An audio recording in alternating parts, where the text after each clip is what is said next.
모두 다 그동안 안녕하셨습니까?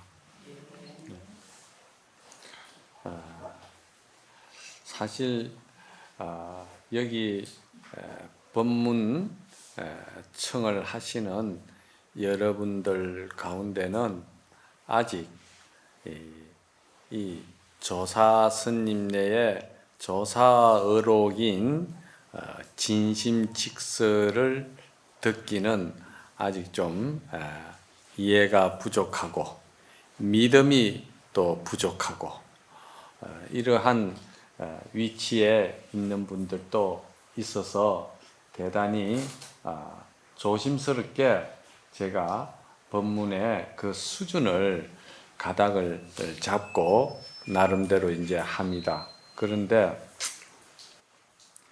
여러분들께서 참으로 큰 믿음을 일으키고 대단히 여러분들이 깊은 신심으로 가지고 이 마음의 바탕을 드러내는 이 심지 법문을 여러분들께서 잘 받아들이신다면은 그렇게 또 어렵고 이해하지 못할 법문 내용은 아닙니다.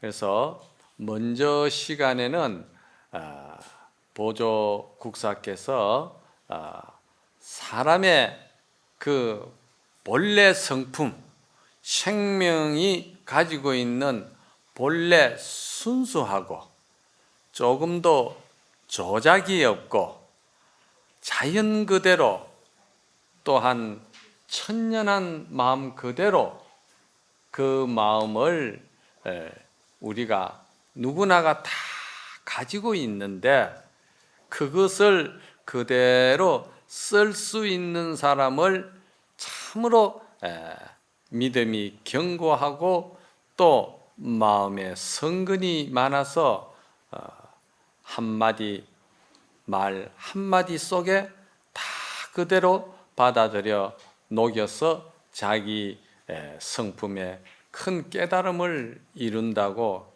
했어요. 그런데 이제 여러분들께서 그 보조 국사님의 이 법문이 저번 시간에는 그 우리의 본래 참 성품을 다 갖추고 있다는 것에 대해서 먼저 믿어야 된다는 거. 그렇죠? 그 믿음이 참 중요합니다. 믿지 아니하면은 백사가 다 어그러져 버립니다. 가족 관계나 부모 자식 관계나 부부 관계나 친구 관계나 이 모든 인연들이 믿음이 바탕이 되어 있지 못하고서는 어떠한 우리의 생명 활동을 한다면은 그것은 다 모래 위에 성을 쌓는 것과 같이 항상 불안하고 위험한 일들이다 이 말입니다. 그래서 먼저 시간에는 스스로 자기가 자기 자신의 마음을 믿을 수 있는 착한 사람이 되어야 된다. 여기서 착한 사람이라는 것은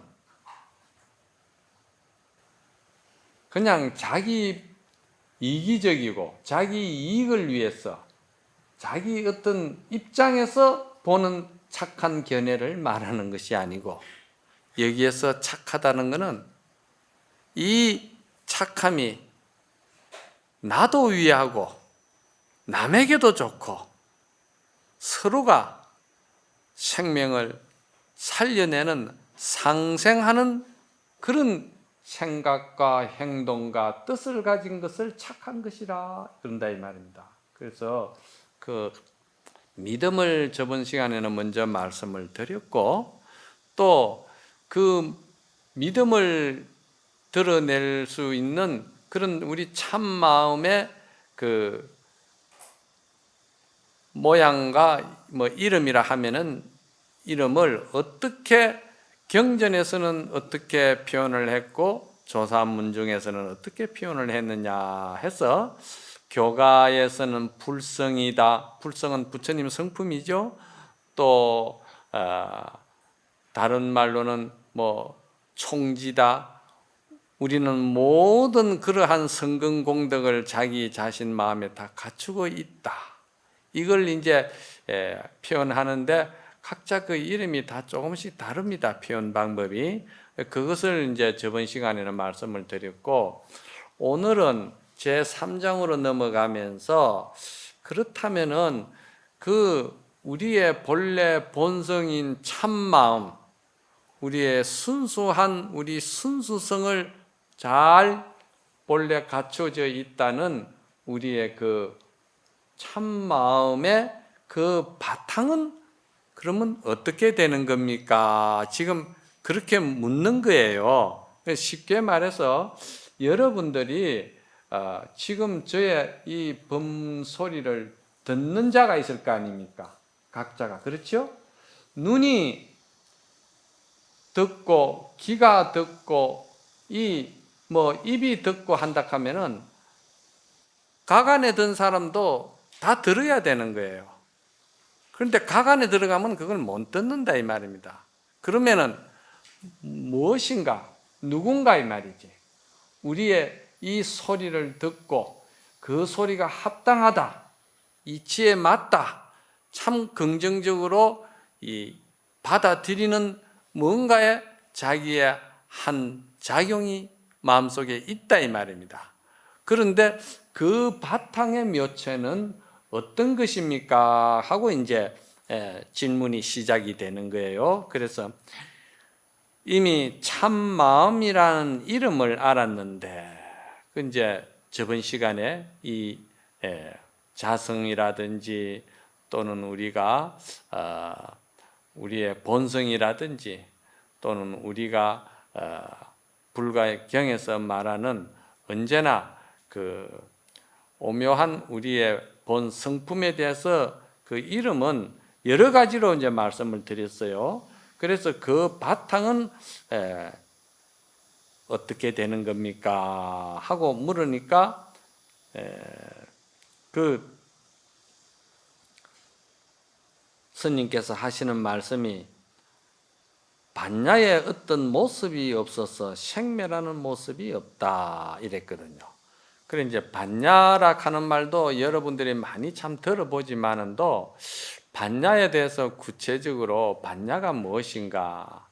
반야라는 것은요, 불가에서 특이하게 우리가 용어를 쓰는 하나의 이름인데, 반야의 그 뜻은 뭐냐 하면은 모든 이 생명을 활동해 나가는데 이 생명 활동에서 보고 듣고 알고 느끼고 생각하고 하는 말이지, 우리의 본 자성의 마음 바탕에 작용하는 활동성을 그 이름을 반야라고 그럽니다. 그래서 요 이제 용어부터 여러분들이 잘 이해를 하셔야 돼요. 그래서 그 반야 그 자리는, 그러니까 정말해서 우리 마음의 본성, 그 천진한 순수한 그 마음 바탕 자리는 본래 나는 것도 아니고 죽는 것도 아니다. 이렇게 이제 대답을 하시는 거예요, 보조국사께서. 그럼 이거를 이제 어떻게 이해를 해야 되느냐? 제가 이제 이거 하나의 비유를 말씀을 드릴게요. 지금 여러분들이 저를 바라보고 있는 그 바라보는 그 마음은 여러분이 육신이 바라보는 것 같아도 여러분의 지혜, 반야, 여러분의 마음이 지금 서로 바라본다 이 말입니다. 그런데 그 마음의 바탕은 어떻게 생겼느냐 하면은 마음이라는 것이 물질이 아니기 때문에 그걸 어떻게 만져볼 수도 없고 볼 수도 없고 또 이렇게 표현할 수도 없고 마음은 드러낼 수도 없고 알 수가 없다 이 말이에요. 그렇잖아요? 그러니 이런 이야기를 들으면은 그걸 어떻게 받아들이고 이해를 해야 되나, 그렇다 이 말입니다. 그런데 이제 비유를 하자면은 예를 들어서 바다에 말이죠. 대해에 바다가 이렇게 있다 이 말입니다. 그런데 그 바다에 바람이라는 인연이 찾아와서 그 고요한 바다를 건드린다 이 말이에요. 그러면은 그 바람이라는 인연으로 인해 가지고 고요한 명경지수 같은 바닷물이 움직이기 시작하는 거예요. 그런데 그 움직이는 것은 그 바람의 서로 인연 역량에 따라 가지고 파도가 크게도 일어나고 작게도 일어난다 이 말이에요. 제가 쉽게 비유를 하니까 잘 들으세요. 크게도 일어나고 작게도 일어나는 것은 바람의 인연에 따라서 그렇게 일어난다 이 말입니다. 그러면은 우리가 이 바람이라는 것은 다시 더 해석을 한다면은 우리가 이 생명들이 살아가는 생활 인연을 말하는 거예요. 그렇죠? 우리가 살아가는데 이 생활 속에서 무수한 인연이 하루에도 1000만 가지가 우리에게 오고 간다 이 말이야. 그것은 마치 섬이 바닷속에 하나 들어앉았다 하면은 그 섬이 말이죠, 수천만 개, 수천억 개의 파도와 부딪힌다 이 말입니다. 그러면은 그 섬은 그 파도를 절대 피할 수가 없어요. 그렇지 않겠어요? 생명이 살아가는데 생명 활동에 있어 가지고는 인연이라는 것을 피할 수가 없어요. 어떻게 인연을 피합니까? 인연으로 인해서 부모도 만났고, 인연으로 해서 형제도 서로가 연이 됐고, 인연으로 해서 부부가 되는 것이고, 다 생명 활동은 전부 다 인연에 의해서 다 이루어진 거다 이 말이야. 그러니까 우리가 그 인연을 무시하고 인연을 없애려고 한다면은 그게 가능하겠습니까? 불가능하다 이 말입니다. 그래서 그 인연을 피할 수 없는 그 인연을 우리가 그 인연의 실체를 바로 알아야 되겠다는 것이죠. 그래서 바람이 불어서 파도가 이는데 그 파도가 큰 파도도 있고 작은 파도도 있고 이렇게 파도가 일어나잖아. 그렇죠? 그러면 그건 비유를 하자면 우리 마음에 그 경계를 따라서 느낌을 받고 거기에 상당히 의미를 붙이는 자기 나름대로 자기 생각에 받아들이는 감정의 폭이 있다 이 말입니다. 그렇죠? 그럼 그 감정의 폭이 지혜가 있는 사람은 그 감정의 폭이 아주 자연스러울 것이고, 그건 뭔 말이냐면은 거미줄이 있는데 그 거미줄을 피할 수가 없다 이 말이야. 예를 들어서 피할 수가 없는데 그 날파리나 파리나 뭐 이런 곤충 같은 것들은 그 거미줄을 피하지 못하고 거기에 걸립니다. 걸리면 어떻게 됩니까? 고통스러워 하다가 죽는 거죠. 사람도 지혜가 부족하고 불법에 대한 참 마음에 대한 이해가 부족하면은 그 날파리나 모든 날짐승들이 그 거미줄에 탁 걸린다는 비유는 뭐가 같았냐면 우리가 부딪히는 모든 인연 경계를, 생활 속의 인연 경계를 고집을 가지고 집착을 하고 애착을 하고 거기에 나름대로 자기가 크게 집착을 하다 보면은 그것이 그 인연에 자기가 걸려버리는 거예요. 거미줄에 걸리는 거나 똑같다 이 말입니다. 그런데 부처님의 이 마음 다스리는 마음의 본체성의 뭐라는 것을, 마음의 정체가 뭐라는 것을 잘 이해가 가고 배우고 이 마음 심법을 잘 배운 사람은 그 인연에 의해 가지고 고통을 받는다든지 괴로워한다든지 그 거미줄에 걸려 죽지를 않는다는 거예요. 그건 왜 그러면 죽지 않느냐? 예를 들자면 까마귀라든지 말이지, 까치라든지 말이지, 산의 노루라든지 사람이라든지, 이건 거미줄에 걸려 죽는 사람은 없잖아요. 그렇잖아요.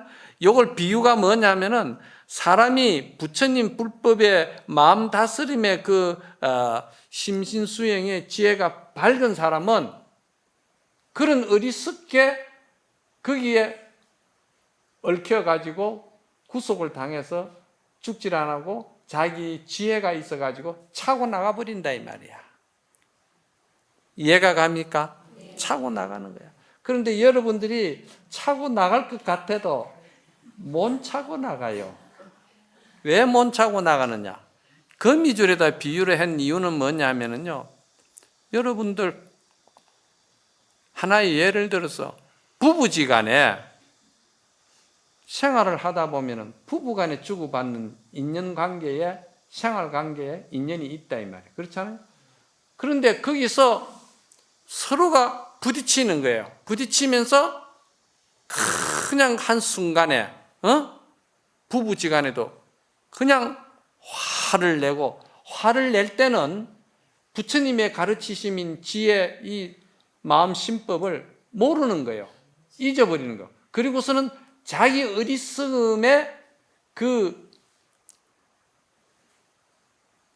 무명이라고 그러죠. 불가에서는 어리석음, 무명이라는 것은 밝음이 없다 이 말이야. 그 지혜가 없는 어리석음의 집착에 의해 가지고 자기만이 자기 생각이 옳다고 생각하고 거기에 고정관념에 구속이 되어버리는 거예요. 그러면 그 순간에는 다른 아무 부처님의 가르치심인 지혜가 앞에서 드러내 보이지 못하고 오로지 자기가 고집하는 고정관념만 앞에 자기가 자기 앞에서 탁 자기를 가로막아 버리는 거예요. 그러면서 그때는 부부지간에도 싸우게 되는 거예요.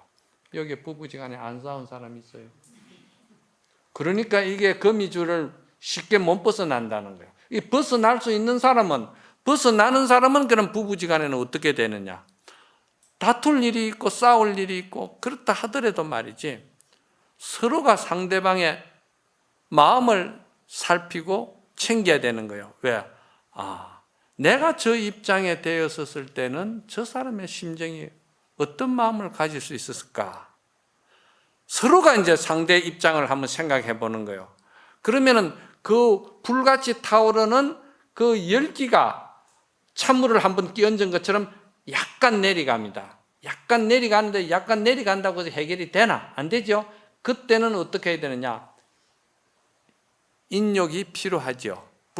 마을에서는 참아야 된다고 그러죠. 그런데 불가에서는 마음을 참는다고 해서 잘 참아지는 게 아니에요. 그럼 거기는 그 자리는 어떻게 해야 되느냐? 그 자리에는 부처님께서 말씀하신, 성인의 말씀하신 말이지, 여러분들이 잘 하시는 염불이나 기도하는 진언이나 이러한 말이지, 화두를 든다든지 그거를 그 자리에다가 탁 올려놓는 거예요. 그러면은 마음은 뭘 고요하게 있게끔 만든다고 해서 마음을 어떻게 고요하게 만들어요? 마음은 한 찰나 한 순간에도 마음은 가만히 있지를 않아요. 마음은 항상 움직이는 거예요. 그래서 마음은 흐르는 폭포수 물과 같이 끝없이 마음은 계속 흘러가는 거예요. 흘러간다 이 말입니다. 그래서 여기서 중요한 것이 뭐냐? 그 흘러가는 마음의 실체를 깨달아야 된다는 거예요. 그럼 그 흘러가는 마음의 실체를 깨달으면 어떻게 되느냐? 지금 당장 두 분이 마음이 안 맞아서 형제지간이든 누구든 간에 싸웠다 이 말이야. 예를 들자면은 우리가 서로 간에 그 3층 사는 사람하고 4층 사는 사람하고 층계 간에 서로 소음관계 때문에 싸운다 이 말이야. 싸웠을 때 그때는 분한 생각에 화나는 그게만 노예가 되고 종이 돼가지고 그 사리 분별을 모든 것을 이해를 못 하거든요. 그러니까 그 싸울 때 말이지, 그때 지금 이 이야기를 잘 들으셔야 되는 거예요. 아하, 마음이라는 것은 폭포수 물과 같이 항상 흐르는 것이다. 폭포수 물과 같이 흐르는 그 마음이 흐르다 보면은 소다리도 지나가고 말다리도 지나가고 그 물이 말이지, 사람 다리도 지나가고 별별 인연을 다 만나면서 지나간다 이 말이야. 그러면은 내가 그 폭포수 물을 밟았을 때 그 폭포수 물은, 내가 밟은 물은 이미 벌써 저 앞으로 지나가 버렸어요. 그 물을 멈출 수가 있고 그 물을 내가 잡을 수가 있습니까? 잡을 수도 없고 멈출 수도 없어요. 마음은 그와 같은 거야. 그러면 그렇게 마음이 싹 와서 말이지, 경계를 만나서 화가 탁 났을 때 그때 부처님의 가르치심인 이 심지법문을 생각해야 되는 거다. 그래 저번 시간에는 믿음이 중요하다 했는데 왜 믿음이 중요하냐? 우리의 본래 마음이라는 것은 조금도 실사이 없이 흐르고 있다. 자네하고 내하고 이렇게 싸움을 한다든지, 자네하고 내하고 이렇게 원수가 졌다든지, 그러한 상황에서 미움은 지금 그 상황이 한 일찰나 순간에 벌써 저 낙동강을 지나서 바다로 지금 가고 있다. 그것은 이미 저 멀리 가고 있는데 새로운 마음이 계속 이제 흘러내려오는 거예요. 그런데 새로운 마음은 전혀 지금 이 상황과 이 경계와 이 마음의 상처하고는 전혀 상관이 없어요.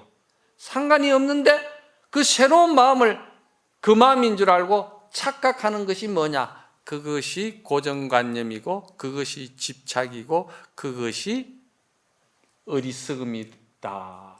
밝은 지혜가 없다 이 말이야. 그러니까 그것이 본래 자기 그 고정된 그 마음이라고 생각하면 그걸 계속 붙들고 있는 게 뭐냐면 그게 거미줄이라 이 말이야.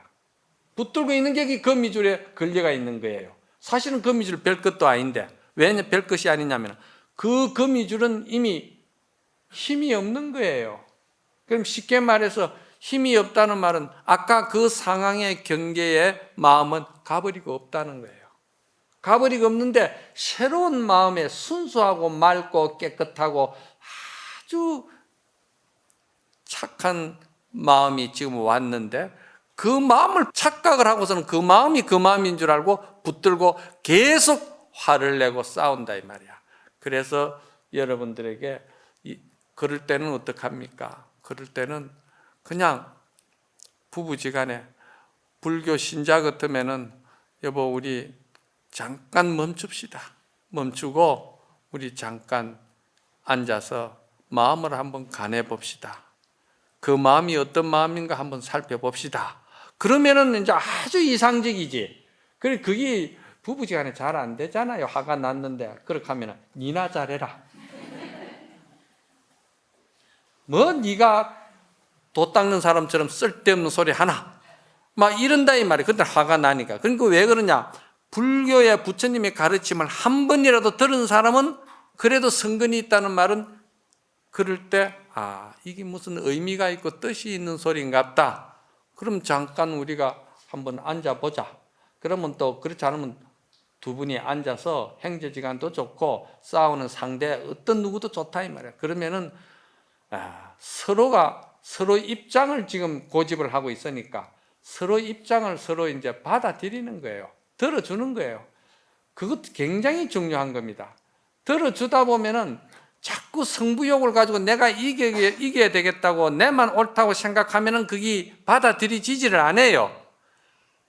평등한 입장에서 볼 때는 서로 입장이 평등한 거 아닙니까? 그러니까 서로가 서로를 이제 그 말을 충분히 그 입장에서 받아들이면서 이기려고 하지 말고 그럴 수도 있겠다. 긍정적으로 이제 해답을 찾는 거예요. 그러면서 그 분한 생각이 조금씩 누그러질 때, 그럴 때 이제 어느 날 가가지고 그때 당신 그랬을 때 한번 생각해 보니까 그럴 수도 있겠지만도 우리가 근원적으로 생각해 볼 때 이것이 사실 옳은 것이 아니겠던가 이렇게 이야기할 수가 있는 거예요. 그러면은 그때는 이해가 갈 수가 있고 서로가 이제 또 합이 될 수가 있어요. 그래서 마음이라는 것은 그렇게 한 성질을 가지고 있기 때문에 부모 죽인 원수도 상황에 따라서는 내가 존경할 수도 있고 사랑할 수도 있어요. 부모 죽인 원수인데 그거 절대 존경해서는 안 되고 절대 사랑할 수 없다고 싶으죠. 상황이 어떤 그런 인연이 계속 무르익으면은 부모 죽인 원수도 미워하는 자신이 괴롭고 미워하는 자신이 어리석음에서 벗어나려고 무척 애쓰면서 이겨내면서 결국은 그 사람을 사랑하는 수도 우리가 있는 거예요. 그건 왜 그러냐? 마음이라는 건 항상 흐르는 것이기 때문에 고정된 마음에 멈춰지가 있는 마음은 없다 이 말입니다. 그래서 바닷물이 파도가 일어나고 적게 일어나고 이러는 거는 그 파도물을 받아들이는 그 섬이 바위돌이 말이지, 그거를 의미를 얼마나 크게 가지느냐. 집착을 했을 때는 큰 파도로서 나에게 다가오는 것이고, 집착하지 아니했을 때는 작은 파도로서 나에게 다가올 수도 있고, 큰 파도가 왔다 하더라도 내가 내 마음의 문을 열린 마음으로 열어버리면은, 서로 상대의 입장을 충분히 이해하는 마음으로 마음의 문을 열면은, 그것도 또한 말이지, 내가 큰 파도도 작은 파도로 이겨낼 수가 있다 이 말입니다. 그러면은 큰 파도든 작은 파도든 아무리 수천만 개의 파도가 그 바위돌에 와서 부딪힌다 하더라도 그 파도가 돌아가는 곳은 어디로 돌아갑니까? 예? 그 파도는 결국은 어디로 돌아가냐? 돌아가는 곳이 없어요. 그 파도는 그냥 물이에요. 그렇죠? 파도에서 거품이 많이 일어나죠. 거품이 일어나는 것은 사람이 경계에 따라 가지고 집착하면서 화를 낸다든지, 그 경계에 욕심을 부린다든지, 그 경계에 야망을 거기다가 심는다든지, 이런 것을 자기가 하는 것이 어떻게 보면 그 거품 같은 삶인데, 그 거품을 내가 아무리 붙들고 싶고 아무리 내가 잡고 싶어도 거품은 인연이 닿으면은 그냥 그 거품은 사그라지는데, 사그라지는 곳이 어디입니까? 바닷물이에요. 그러니까 이 마음에 지금 여기서 오묘한 바탕이라고 이야기했잖아요. 우리 마음의 본래 이 바탕 자리는 바다와 같아가지고 어떤 생활 속에서 경계가 와서 부딪히고 일어난다 하더라도 결국은 그것을 바라보는 지혜를 갖춘 지혜의 어떤 그런 자기의 밝은 견해가 있는 사람은, 이게 내 마음에서 다 일어난 화작작용이구나. 괴로운 것도 내 마음이 만드는 거요, 즐거운 것도 내 마음이 만든 거요, 고통스러운 것도 내 마음이 만든 거요, 기쁘고 행복한 것도 내 마음이 만드는 거. 내 마음이 전부 다 이렇게 그림을 그리듯이 도화지에다가 내가 다 조작하는 거다 이 말입니다. 그렇잖아요? 그러니까 하은경에는 일체가 다 유심조다. 마음이 모든 것을 다 만들어낸다. 그런데 그 마음에 쏙지 말라는 거예요. 이 법문의 심지가 바로 그거예요. 그래서 그 마음은 범부나 성인이나 영각, 성문, 이건 다 이제 수행자들의 하나의 경제 이름인데, 보살, 이 어떤 모든 성인이나 범부나 어떤 사람도 사실은 이 마음을 벗어난 사람은 아무도 없다는 거예요. 그래서 이 마음은 반야신경에서 불생불멸이라고 했잖아요. 마음은 죽는 것도 아니고 사는 것도 아니라 했거든. 그런데 중생들은 말이지, 어리석으면은 분명히 죽음이 있다고 생각하거든. 죽음이 있다고 생각할 때 그 죽음은 무엇을 의미하는 거예요? 우리가 인연에 의해서 빌려온 이 지수화풍으로 인해서 만들어진 몸뚱이, 이걸 죽는다고 그러잖아요. 그런데 이것이 죽고 그러면 이것이 산다고 하면은 우리가 지금 죽은 것은 무엇이며 산다는 물질은 뭐냐 이 말이야. 전혀 다르잖아요. 그렇잖아요. 그러면 어떤 것이 나라고 할 수가 있어요? 아니잖아요. 그러면은 여기서 말하는 것은 죽음하고 이 육신이 죽는 거하고 사는 거하고 전혀 상관없는 마음이 있다는 거예요. 영혼이 있다는 거예요. 그렇잖아요? 그러면 그 영혼이랄까 그 마음이라 하는 거는 그러면 무엇을 여기서 비유하느냐면 바닷물을 비유하는 거야. 천만 가지 파도가 일어나고 사그라진다 하더라도 그거는 결국은 바닷물이지. 그렇죠? 그래서 반야신경에 불생불멸이라고 그러는 거예요. 불가에서 말하는 거는 마음은 영은 불사하다 이 말이야. 마음은 죽는 것도 아니고 없어지는 것도 아니고 마음은 영원한 것이다 이 말이에요. 다만 그 마음을 마음의 인연을 바탕으로 해서 오고 가는 이 육신이 잠깐 오고 가고 할 뿐이지 마음은 영원히 죽는 것이 아니고 매하는 것이 아니다. 요거를 이제 잘 알아야 돼요. 요거를 내가 비유를 하기는 바닷물에다가 이제 비유를 했잖아. 그죠? 그럼 예를 들어서 바닷물이 말이지. 그 인연을 만나서 수증기가 되었다. 수증기가 되어 가지고 또 올라갈 때 그때는 바닷물을 뭐라 합니까? 수증기라 하죠. 그러면 수증기가 올라가 가지고 하늘에 올라가서 구름이 됐다. 그때는 또 바닷물을 뭐라 합니까? 구름이라 하죠. 그럼 구름이 또 인연을 만나 가지고 예를 들어서 비가 되었다. 그러면 그 마음을 바닷물을 뭐라 합니까? 비라고 그러죠. 그럼 내려오다 보니까 날이 추웠어요. 그래서 눈이 되었다. 그러면 또 그 바닷물이 눈이라 하죠. 그러면 이 한 가지 바닷물이 예를 들어 수증기라고도 이름하고 또 구름이라 하기도 하고 비라 하기도 하고 눈이라 하기도 하고 그런다 이 말이야. 그러면 이러한 것들은 우리가 그 인연에 의해서 이름이 달라지죠. 그와 같이 그 마음자리에 인연을 만난 이 육신이 말이지. 저번에는 박씨였고 그 전생에는 김씨였고 그 전생에는 누구라 할까? 천지가 이름이야. 그런데 결국은 어떤 이름을 가지고 잠깐 그것이 모습이 인연 따라서 큰 영겁의 눈으로 볼 때는 그렇게 우리가 마음 자리를 크게 봐야 되는 거예요. 마음은 영원한 것이니까. 그래서 그 마음을 닦지 않으면 안 된다는 거예요. 이유가 거기에 있는 거야. 이 육신은 내가 아무리 먹이 살리고 아무리 이놈을 가지고 즐겁게 해주고 이걸 아무리 내가 해줘 본들 이놈은 인연에 의해서 온 것이기 때문에 그 인연을 시기를 넘길 수가 없어요. 가야 되는 거예요, 이거는. 그런데 가는데 그 육신이 나라고 전부 나라고 생각하는 사람은 가는 것이 굉장히 고통스러운 거야. 괴로운 거야. 굉장히 힘든 거야. 그러나 부처님 불법을 잘 들은 사람은 그거 그냥 부처님 경전에 나오잖아요. 헌옷 벗듯이 벗는다 하잖아요. 예?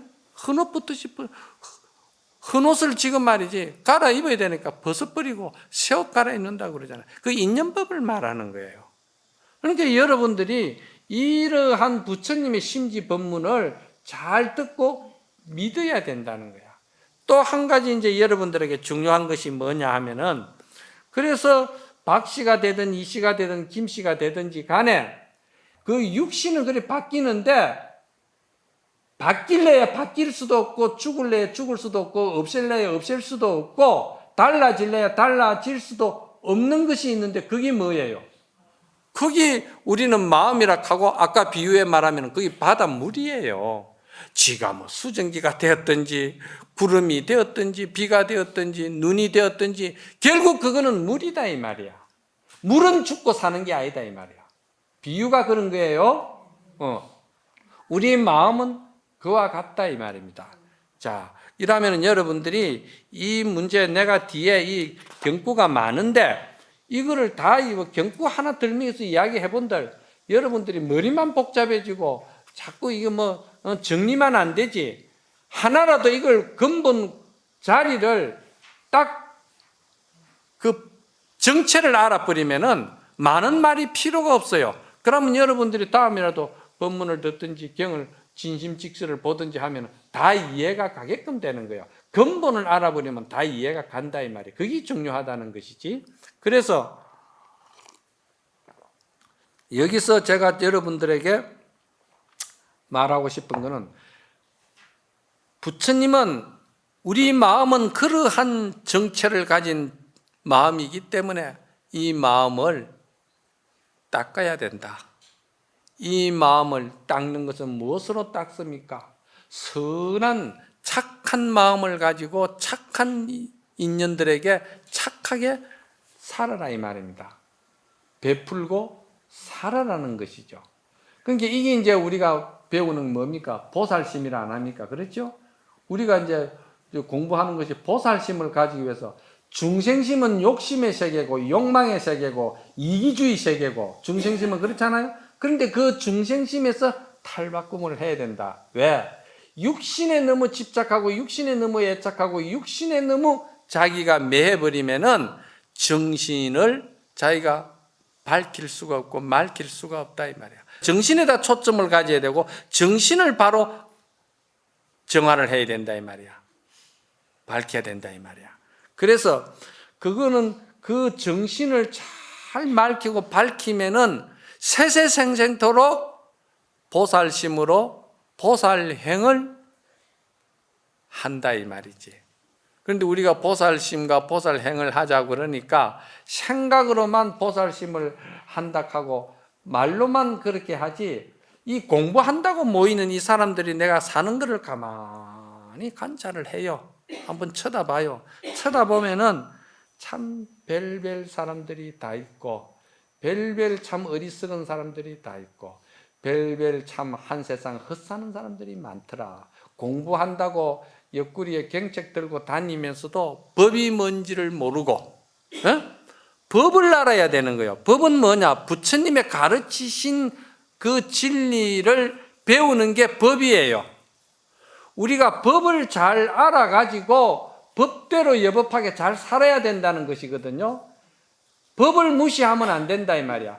내가 내 마음 가지고 내가 똑바로 살고 내가 정의롭게 살고 내가 참 이렇게 욕심 안 부리고 살면 되지 뭐 부처님 법이 꼭 뭐 필요하냐. 아무리 내가 그런 소리를 한다고 해도 내가 마음이 열리고 내가 마음이 탁 밝아지지 않는다 하면 무슨 경계를 만나든 인연을 만나든 상황이 부딪히면은 반드시 자기 이기심으로 자기 욕심이 먼저 기운이 바탕에 깔려요. 알았어요?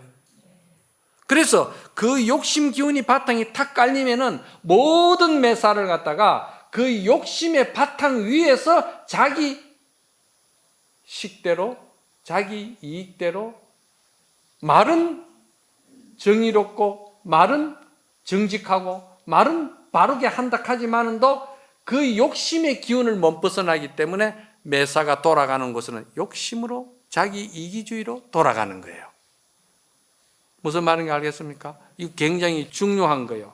그래서 우리가 좋은 일을 선한 일을 한다고 해도 우리는 아까 말했듯이 우리 마음에 그런 그 모든 84,000 좋은 일을 할 수 있는 우리 자성 자리에 마음 자리에 다 그 공덕이 구축대가 있다 했잖아. 그죠? 다 갖추어지가 있다 했잖아요. 다 갖추어지가 있으면 뭐합니까? 컴퓨터가 말이지. 내가 내 상자 보고 물었어. 야 컴퓨터 이거 몸체를 뭐라 하냐? 몸체 안에 모든 정보가 들은 게 뭐냐? 하드라는 거야. 그러면 그 하드가 그 몸체인데 몸체 안에 수천 억만 가지의 모든 정보가 그거 다 들어있다 이 말이야. 우리 자성자리에 그런 그 선행을 할 수 있는 모든 그 착한 선심이 거기 다 들어있다는 것 말과 똑같은 거예요. 그렇죠? 들어있다 이 말이야. 암만 들어가 있으면 뭐 할 거야? 그거를 모니터를 통해 가지고 화면으로서 드러내 가지고 사람들에게 울림을 주고 느낌을 주고 이해를 주고 정보를 알게끔 해줘야 그게 이제 그 몸체에 본래 가지고 있는 그 자기의 부족한 그런 그 지혜가 세상에 좋은 일로 펼치게 될 거 아닙니까? 그 몸체 그거 암만 그 가지고 있어도 모니터에 뜨지 않으면은요 그거 하도 소용없는 거요. 요 컴퓨터 박사들 많잖아. 내 말 틀리세요? 맞아요? 에? 틀려요? 그렇잖아. 그와 같이 우리의 그러한 그 좋은 마음속에 가지고 있는 본래 우리의 그 영혼이 죽지 않는 영원히 밝은 우리 마음 자성자리를 닦지 않으면 안 되는데, 그 닦으면 뭘로 닦아야 되느냐? 몸체가 아무리 좋은 걸 가지고 있어도 모니터가 없으면은 그것이 세상을 밝힐 수가 없어요. 그와 같이 우리가 선행을 한다든지 착한 보살행을 한다든지 그러한 착한 마음으로 착한 선행을 하지 아니하면은 그 마음을 닦을 수가 없어요. 그래서 그걸 훈습이라고 그래.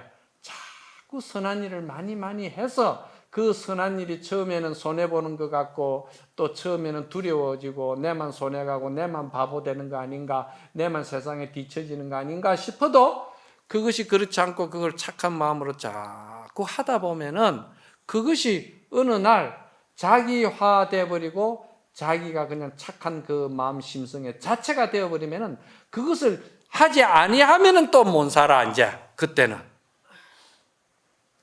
그걸 해야 행복하고 즐거워지는 거라.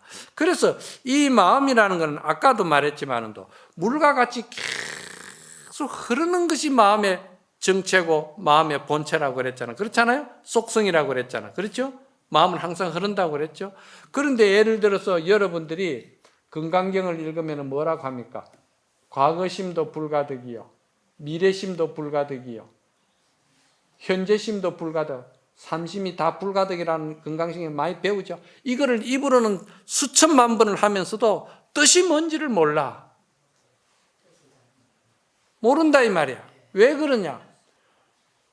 과거심, 현재심, 미래심이 다 내가 지킬 수가 없고 가질 수가 없고 그거를 내가 얻을 수가 없다는 것이거든. 왜 얻을 수가 없습니까? 마음은 고정된 마음이라는 것이 없기 때문이다. 그래서 어리석은 인간은 어떻게 사느냐? 사람의 하루에 24시간을 사는데 사람들이 과거의 마음에 에너지를 쏟는 것이 80%라는 거야. 사람은 과거를 계속 붙들고 먹고 과거를 계속 붙들고 괴로워하고 과거에 벗어나지 못한다는 거예요. 그러면은 흐르는 물 속에서 과거 물이 그 지금 어디가 있습니까? 과거 물은 흘러가보고 없는 거예요. 그런데 사람은 과거를 먹고 살고 계속 과거에 집착하고 과거에 계속 자기를 괴롭히는 거예요. 과거를 붙들고 자기를 괴롭힌다 이 말이에요. 그러면 사람들이 미래심을 생각하는 게 하루에 15% 된다는 거예요. 미래심은 그럼 나에게 온 것이냐? 실현돼 온 것이 아니다 이 말이야. 그것도 알고 보면 과거심이나 미래심이나 그 효능이나 그 어떤 의미로 놓고 볼 때는 그것 또한 부질없는 거다 이 말이야. 그럼 있는 거는 뭐예요? 있는 거는 당장 현재심이다. 그런데 현재심이라 하지만은도 현재도 더 정밀하게 들어가면 현재도 현재심이 없어요. 현재라 하면 이미 과거로 지나가 버리는 거야. 이게 찰나찰나 한순간에 불법 마음 공부를 해 들어가면은 이게 이제 자꾸 듣고 알면은 마음에 힘이 생겨요. 나는 이거를 뭐라 하냐면 마음에 근육이 생긴다. 마음에 힘이 생긴다는 거예요. 그 마음에 힘이 생기면은 어떻게 됩니까? 마음에 여러분들이 힘이 생기면은 과거에 집착하지 않는 거예요. 사람이라는 것은 그 과거에 대한 그 자의식이라는 것이 있어요. 자기 의식의 정보에 따라 가지고 과거에 들어온 정보를 계속 가지고 거기에다가 기준을 삼아 가지고 인생을 산다고 생각하는데 본래 우리 자성자리는 그런 것들 다 본래 구족대가 있어요. 구족대가 있는데 그것을 자기가 집착을 하다 보면은 자꾸 이제 그게 그건 죄의식도 마찬가지라. 죄의식도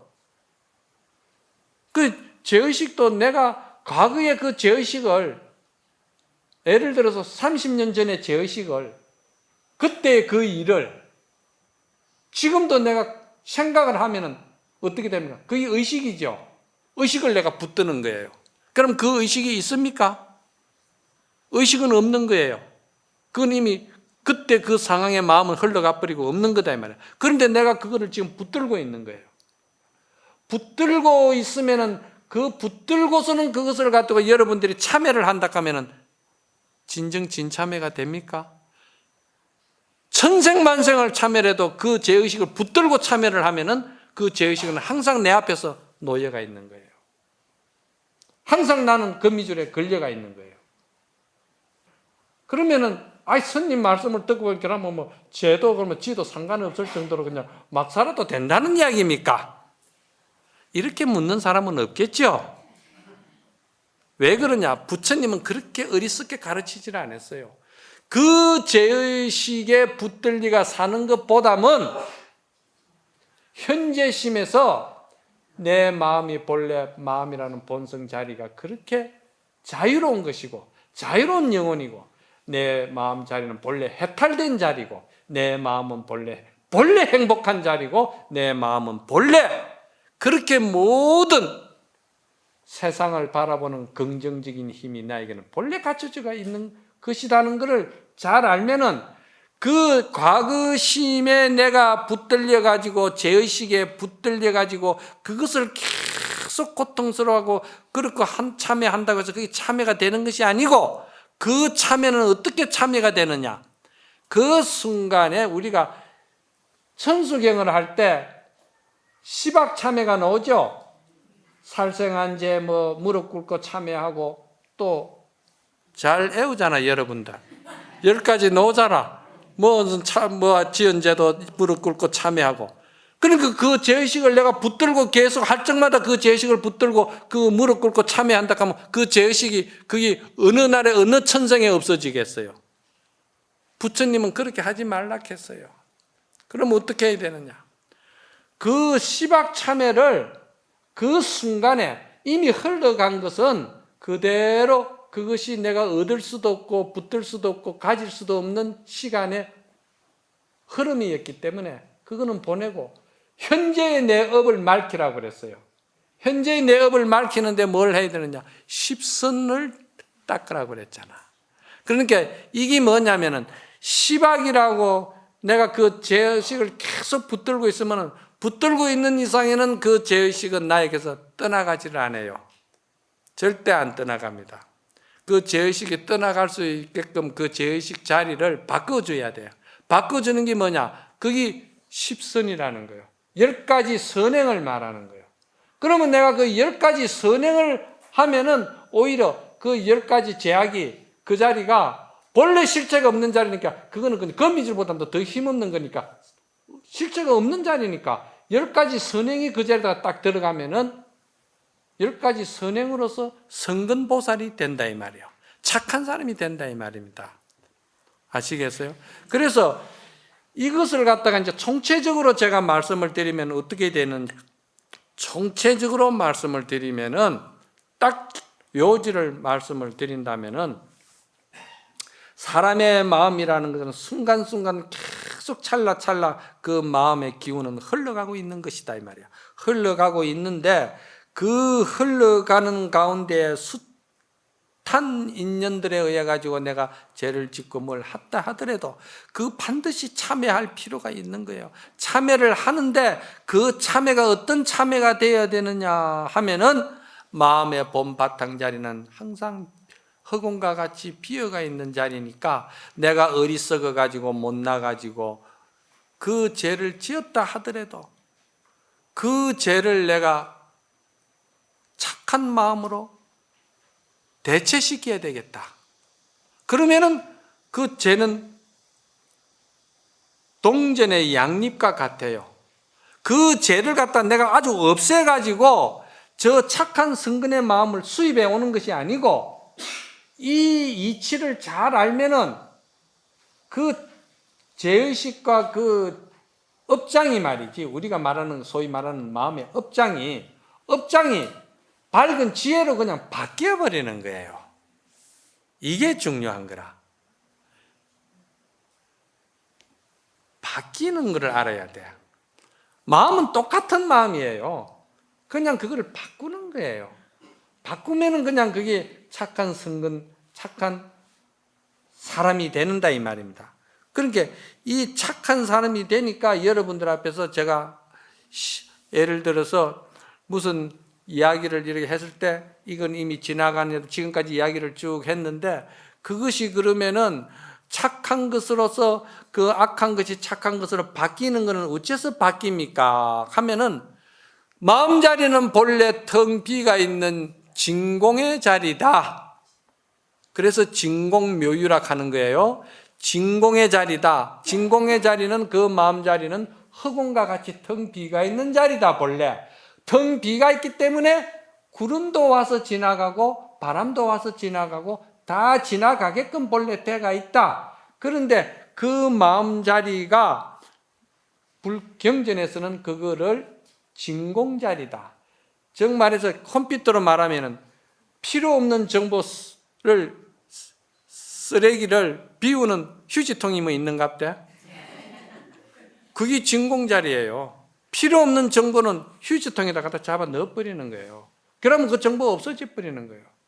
없어지면 그럼 되느냐? 그 자리를 그 휴지통에다 잡아 넣는 이유가 있다 이 말이에요. 왜 넣느냐? 새로운 좋은 정보를 갖다 거기다가 싣기 위해서 그러는 거예요. 새로운 좋은 정보는 뭐냐? 보살심이고 착한 일이고 착한 10가지 선행을 하면서 삶을 살아가라는 겁니다. 그런데 명색이 공부하려고 모이던 여러분들이 내가 살아가는 걸 가만히 보면 입만 열면은 남이 흉본다. 명색이 마음 닦고 절에 와서 폼생 폼사 한다는 하면서로 기도하고 또 여러분들이 참선하고 뭐 좋은 일 한다고 막 그러면서도 입만 열면은 남 흉본다. 흉만 그냥 보나? 여기 가서 요 말하고 저기 가서 저 말하고 뿌리채로 팔아먹는다? 이거 절대 말하지 말라 하더라 하면서 당부까지 팔아먹고 아주 저질적인 그런 인습과 아주 행편없는 인품을 가지고 이 성인들 공부한다고 절에 왔다 갔다 하는, 쉽게 말해서 꼬락서니를 보면은 한심할 때가 많다 이 말이에요. 그렇지 않아요? 그래 서로 모여가지고 하는 말이라 하면은 그냥 만날 남 흉보고 말 옮기고 말 옮겨가지고 시비 만들고, 그거 아주 저질스러운 품이 없는 인품이다 이 말이야. 옛날에 우리 어릴 때는 이렇게 설명을 안 해줬어요. 옛날 어른들 교육 방법은 어떻게 했냐면 여기 가서 이 말하고 저기 가서 말 옮기는 거 이런 거를 뭐라 했냐면 이놈의 자식 너 죽어서 이놈아 뱀몸 받는다. 그 왜 여기 와서 이 말하고 저기 가서 저 말해주고 말을 옮겨가지고 시비 만들고 자꾸 그런 소리 하고 다닌다냐 그러거든요. 이거 뱀 화철이 악담하는 거 왜 뱀을 맞는가 그런 거예요. 알고 보니까 모든 것은 습관이거든요. 습관이 업이거든요. 업이 뭐냐면 몸을 만드는 기란 말이에요. 다음 생에. 그러니까 알고 보니까 뱀이 해가 2개더라고. 해가 2개니까 요 말 들어가지고 요 갖다 옮기고 저 말 들어가지고 요 갖다 옮기고 그러면서 시비 붙여버리고 자기는 쏙 빠져버리고 자기는 안 그런 척하고 말이죠. 자기는 아주 점잖은 척하고 자기는 아주 착한 사람인 척하고 그러한 주제에 공부한다고 경책 들고 다닌다는 것은 제가 볼 때 여기서는 그런 거 나는 용납 못 한다는 거예요. 있을 수가 없다는 거예요. 절대 여러분들은 그런 수준 가지고 공부하러 다니시면 안 된다는 거. 예? 그런 정도는 적어도 벗어나야 된다는 거예요. 그런 정도는 벗어났을 때 여러분들이 비로소 여러분에게 향내가 나기 시작합니다. 그래서 우리가 기도할 때 5분 향내라고 그러죠. 개향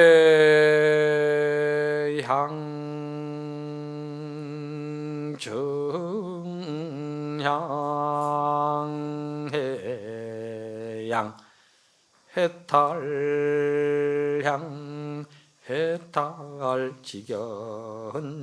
해탈지견향 앱을 드릴 때마다 하잖아요. 이거를 수천 번도 더 하면서도 거짓을 하고 돌아다니는 거예요. 그럼 개향이 뭡니까?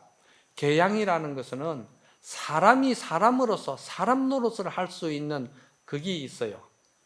지 멋대로 살아라 하는 거 아닙니다. 지 멋대로 사는 놈도 지 멋대로 사는데 공경해주고 대우받고 성인이 되고 그런 법이 있습니까? 없습니다.